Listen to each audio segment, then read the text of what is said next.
Hey guys, I have got my good buddy Jack Gamble at Nobody Special Finance on. How you doing, brother? I'm doing awesome, Chris. Thanks for having me on. It's good to see you. Yes, sir. The stock market is puking. Mildly Tell me put. about it. You're my stock guy, man. You're the guy that sold.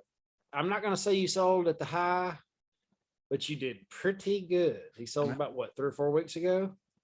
Yeah, I should have wrote down the day. It was a couple of weeks ago. I did a video. I was out in my chicken coop, and I did the video that I had sold more stock than I had ever sold in any point in my life. I didn't call the top, unless you sold everything on January 5th, you didn't call the top. January 5th was the all-time high in the market, and coincidentally, that was the day Jerome Powell, our most benevolent and kind overlord at the Federal Reserve, came out and said that the Fed was going to be unwinding their balance sheet this year on top of just raising interest rates.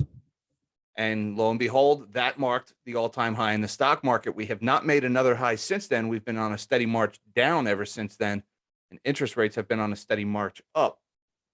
And it was a couple of weeks ago, I noticed something called a head and shoulders pattern. I don't want to get too charty right now or too technical on this, but it is a very well-known technical indicator pattern that looks like a head and shoulders, and it is a very bad omen for markets. And as soon as I saw that pattern form, and there was so many other things going on, so many bad macroeconomic trends that I saw, and I sat back and I said, okay, what can make this market go higher? And there was only one thing I could think of that could possibly make the market go higher. And that was if the Federal Reserve turns the money printer back on. And they're not going to do that yet. They will eventually, but not yet. Yeah, that's kind of the point I made today. I covered a comment that had to do with the housing, well, actually food and all the stuff that we have to kind of think about in the narrative. There's a lot of cross currents, and that's why I wanted to have you on, because it sounded like to me that the Fed chair came out, Jerome Powell, and said, we're only going to go up 50.50 basis points and not 7.75. So we're actually dovish. Yeah, I was live streaming Powell's press conference, and my teeth still hurt because I grind my teeth when he talks. The guy just really rubs me the wrong way sometimes. But that when he said we're not going to hike by 75 basis points or 0.75%, that was the only even remotely dovish thing that he said in that whole speech, right? Dovish being low interest rates, easy monetary policy, hawkish being the opposite, higher rates and, destroying money. Everything else he said was hawkish.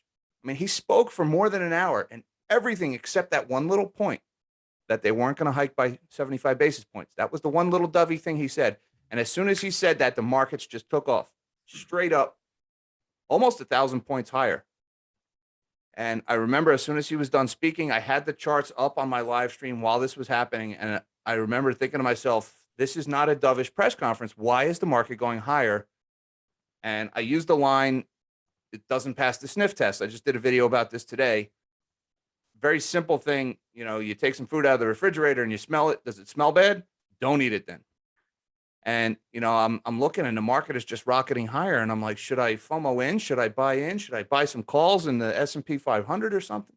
I said, no, there's no reason this market should be going up. There's no good news in that press conference. All right. The one talking point about 75 basis points. Okay, I get that. But that also means 50 basis points is coming again. And he also talked about, by September, 95 billion a month in quantitative tightening. That's an extraordinary pace of money destruction. When you hear quantitative tightening, what he means is they're going to destroy money.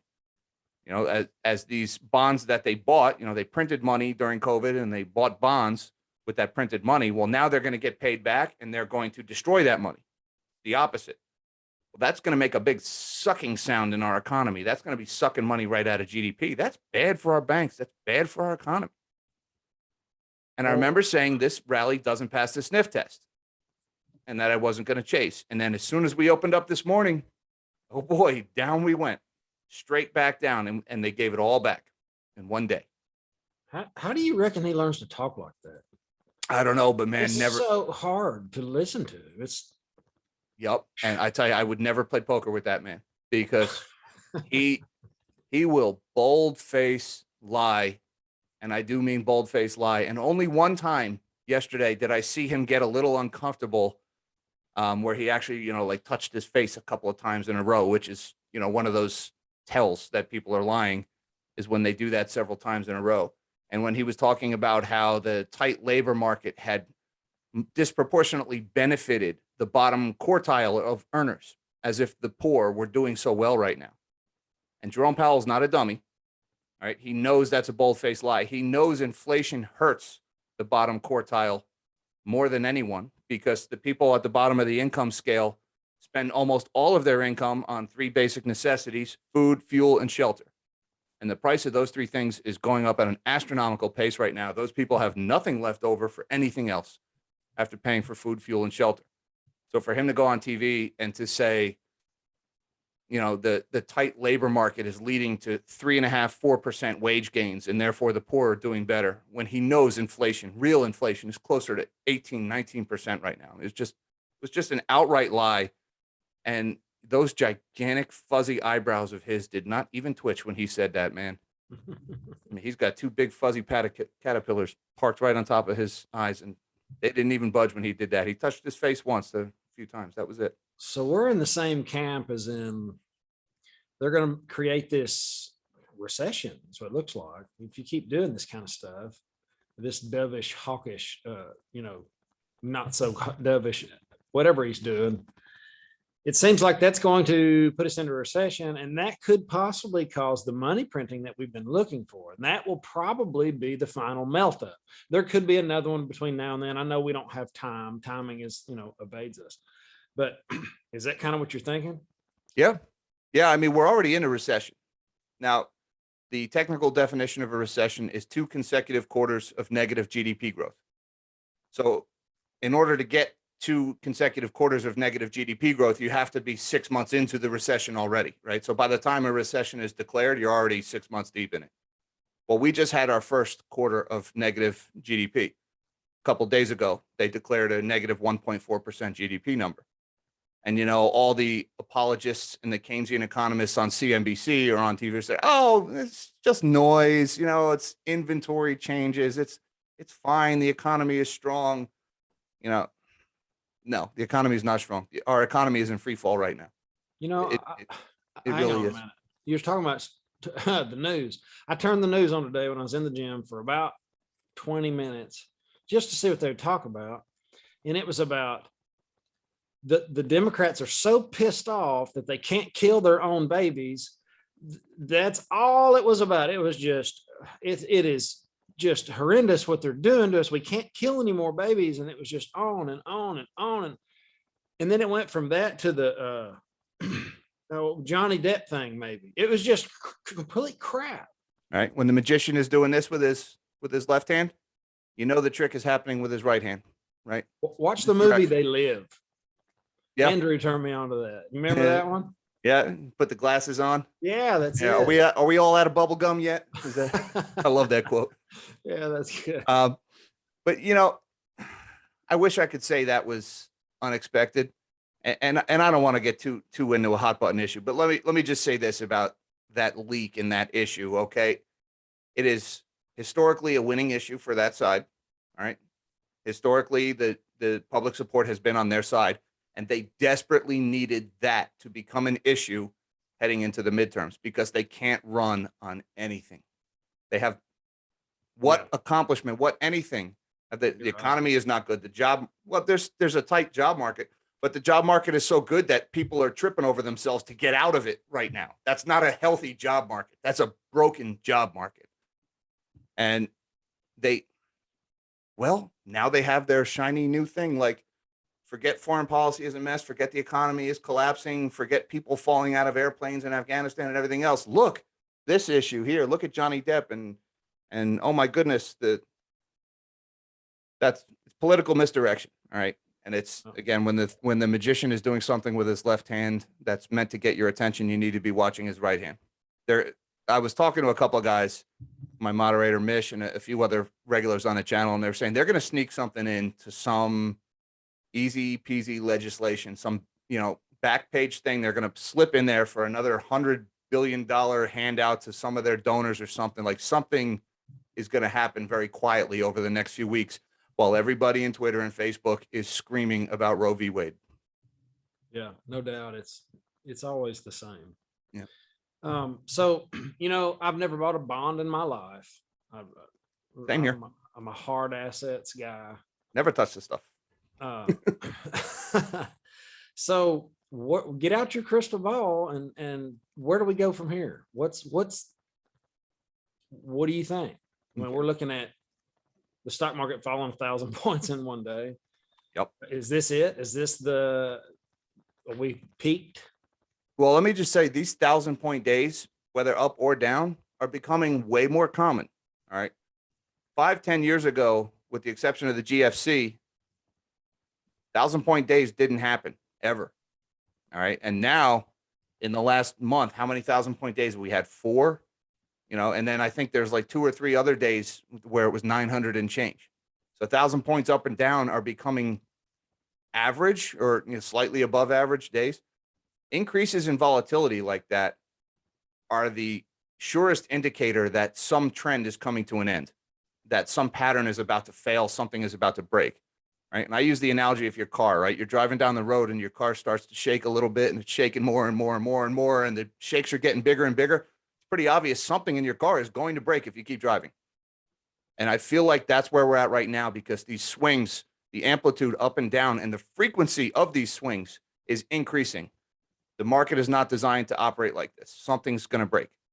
And they're just steadily putting more fuel to it too. That's the And what it is we are a nation of addicts. We are addicted to easy money, and the easy money is now gone, and they're starting to take it away with the quantitative tightening. Not only are they not giving us more, but they're going to start taking it away soon.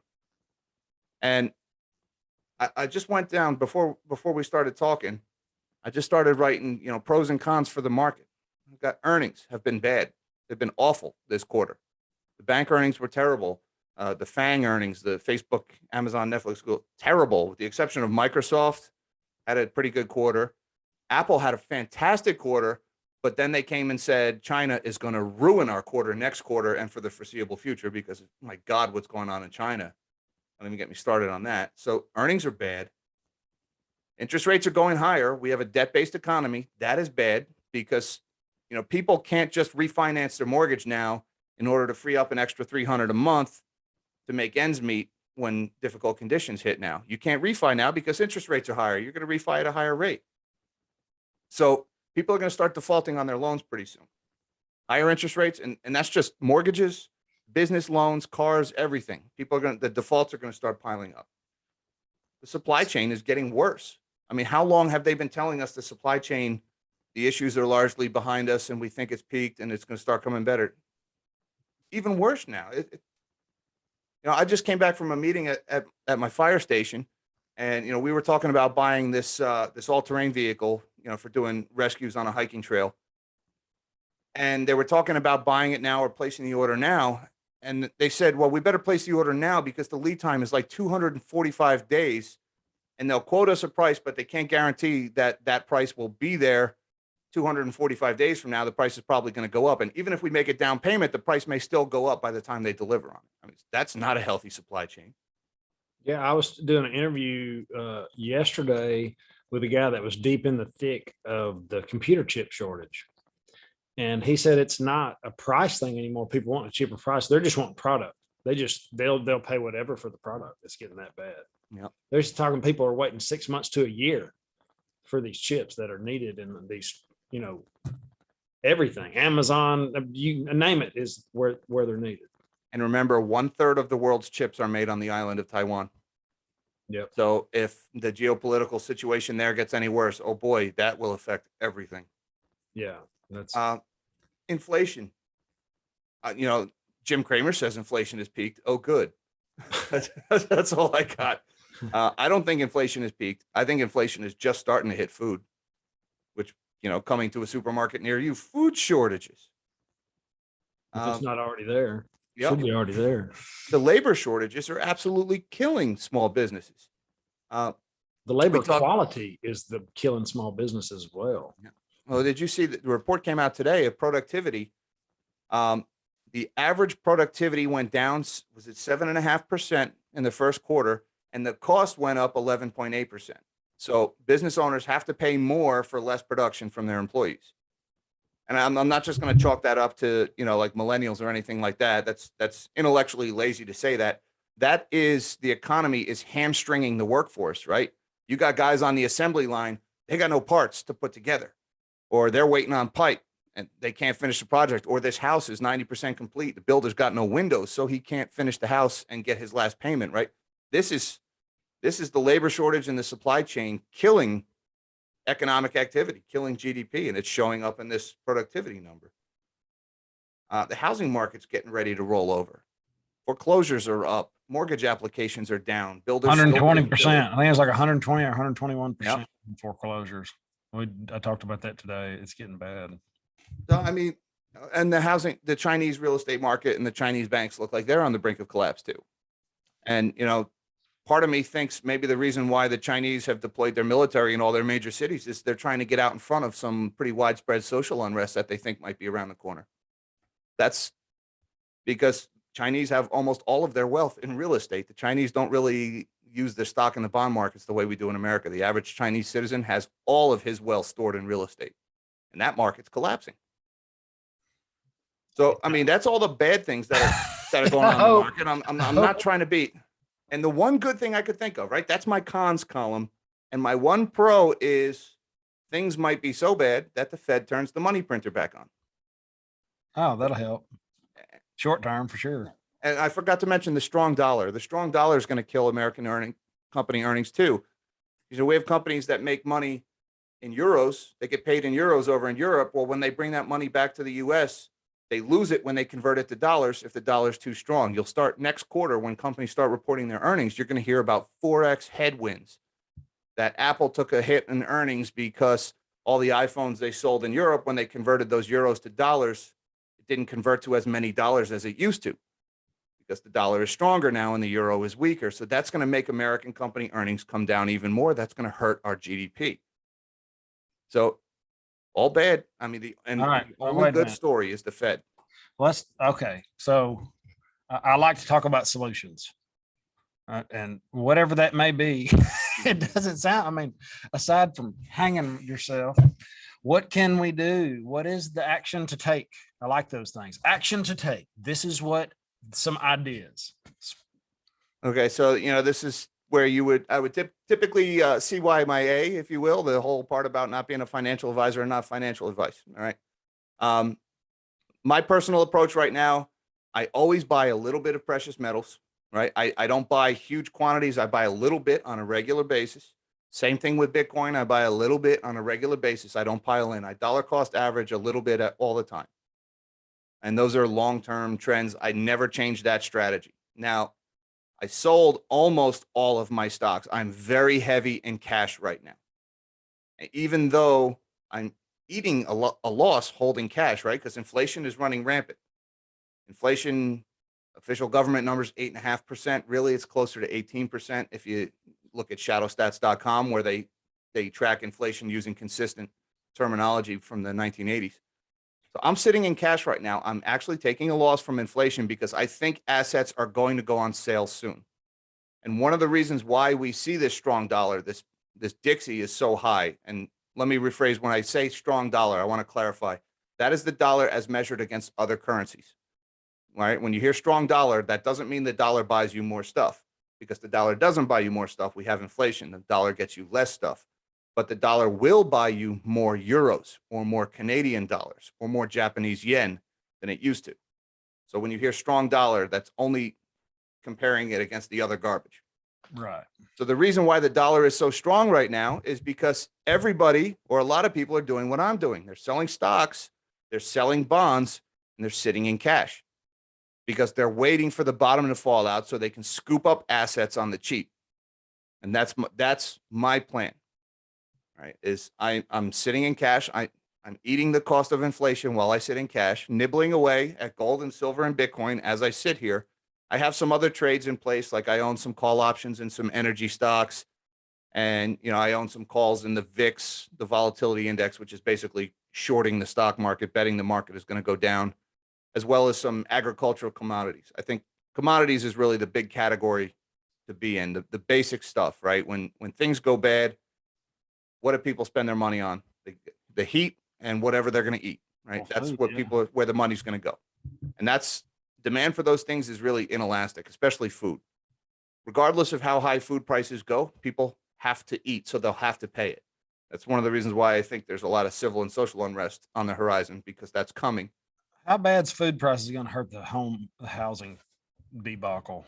I think that's the biggest disconnect for most people is when food prices go to 30, 40, maybe 50% of somebody's paycheck. That's going to change where they live. That's going to change how they Yep. rent. People quit paying the notes on things that they own. Yeah, and it's gonna increase. We talked about, was it 130% increase in foreclosures? Well, if you're just barely making your house payment because you bought too much house and you can barely afford it, and then your food bill doubles, Yeah. what are you going to eat, or are you going to pay your mortgage? Probably going to eat first. Yeah. And now you can't refinance your house because interest rates are higher. If you refinance, your payment goes up, where a year ago your payment would have gone down if you refied. So the higher food prices is going to contribute to foreclosures. Foreclosures are going to go up. So that's going to hurt the housing market. Personally, I think the housing market is in for a wake-up call, regardless of the food prices. Just the fact of interest rates going up, and there just are not enough buyers anymore. A whole generation has been priced out of the market. They can't afford their first home. Yeah. It's not sustainable. My biggest fear is the government will buy it all. They'll print. That's the worst. My worst fear in housing. I answered a comment earlier, and he mentioned that, and I was like, see, they could use BlackRock as their right arm and scoop up properties for whatever price, whatever fake fiat price they can come up with. I hope we're a little ways from that, but it's real. Just like Ninja has a pretty good theory that he thinks the 40-year mortgage may be right around the corner. And if the 40-year mortgage becomes a thing, then prices are they're gonna leapfrog higher instantly, because now you can spread out the amortization in those payments across 40 years instead of 30. Now you can afford more house because you can afford a higher price. You can afford more house because you're paying it off. You got 10 extra years to pay it down. But that's just going to delay the problem. The easy money is inflating an asset bubble, and adding more easy money doesn't solve that problem. It just inflates the bubble further. So that would be, in the short term, very good for real estate prices. In the long term, probably the worst thing they could do for the economy. So do you think 90% of the move is in the last 10% of the time when we're coming up on this collapse? I mean, is it, I keep waiting for something to just happen. Boom. Like, the bottom fell out in COVID, something like that. Are we getting, well, COVID hit us. COVID hit pretty hard and pretty fast. We're down in the S&P, I think 13 or 14% already from the start of this year. That's a pretty substantial correction. It's not a bear market yet. Then the NASDAQ, the high flying tech stocks, they're down over 20%. So they are technically in a bear market. So the market has already turned. We may not actually have the Black Tuesday in 1929 where we wake up and everything is gone. We may not get that. We might just slowly bleed out in the form of these 1,000 points down day after day after day, grinding lower. Oh, 1,000 points higher today. Maybe the market has turned around. Nope, it's gone. Down, down, down we go. So far, it looks like instead of this monumental one-day collapse, everything goes, we're just having the death of 1,000 cuts. Now, if that keeps up, if we keep getting these little nicks and cuts, 1,000 points here, 500 points here, 300 there, eventually some big institution's going to go belly up, right? It was a year ago or a year and a half ago, Archegos was this obscure hedge fund that a lot of people had never heard of. And this guy, Bill Hwang, had taken out these highly leveraged total return swap, obscure instruments that allowed him to lever up like 10x the money that he had in his account, buying stocks like Viacom, CBS, and Discovery, right? Like a lot of media stocks. And he did it, though, with like 6 or 7 different banks. So he basically bet all his money with 6 different guys. So when he lost, whoever margin called him first got paid back. He got his money, and then the other 5 banks said, "Okay, pay us back." And Bill Hwang said, "Well, it's gone." And all 5 of those banks took billions of dollars in hits to their earnings from this one hedge fund that nobody had ever heard of, and this one guy who just got arrested last week. Finally, they're prosecuting him. He wiped out like $60 billion of bank earnings in one day, just when his fund collapsed. And we have no idea of knowing how many of these Archegoses, how many stories like this are out there right now. You know, the expression, you don't know who's swimming naked until the tide goes out. Yeah. Well, the tide's going out. And sooner or later, some fund, some bank, some institution is going to go belly up, and that's when it's going to pick up steam. That's when it's going to go really fast. All right. So on these volatile 1,000-point swings, could that be the plunge protection team? Could some of that be them? I've heard that theory that the Fed is buying stocks. Well, they do have the plunge protection team's been around since the 80s, and they're very involved. From what I did a story on them, and I didn't even know about it. It would be hard for them to hide that, to be honest with you. I don't know. I'm having a hard time believing that, to be honest with you. I think what happened like yesterday with that 1,000-point upswing, I think somebody at one of the big banks probably wrote a line of code that said, if no 75 basis point hike, buy. And then he hit enter, and that program was running. And as soon as that algorithm saw no 75 basis points, it triggered that loop. No human decisions were made, and it just started buying the S&P 500, buying all the indexes. And then some other algorithm probably had, if you see the Dow go up more than 200 points, buy. And that triggered another algorithm to go. And that's why I always say in my live streams, like when CPI releases come out or when Jerome Powell is speaking, I put my trades in place and I don't get involved in that noise. When you've got computer programs trading billions of dollars back and forth a few thousand times a second, I don't have the reaction time or the firepower to compete in that market. I don't even try. I just step back and I let these machines beat each other over the head. And that's what they did. And they all buy until the bell rang. And then at night, some guy went in and he changed the parameters in his software. And he said, okay, if this other condition happens, sell instead, and opening bell, 1,000 points down. And the machines do all this stuff so quickly in the blink of an eye. It's not guys shouting buy anymore. It's software driving this. And man, I don't want any part of it. It has a way of snowballing out of control, right? These, like the flash crash that happened in Europe. We've had flash crashes here where stocks sold off 1,000 points in the blink of an eye and popped right back up. It's also why you have to be careful. Like a lot of people say, put stop loss orders in. They buy a stock, and then they put in and say, if my stock goes down more than 20%, sell it so I don't lose everything, right?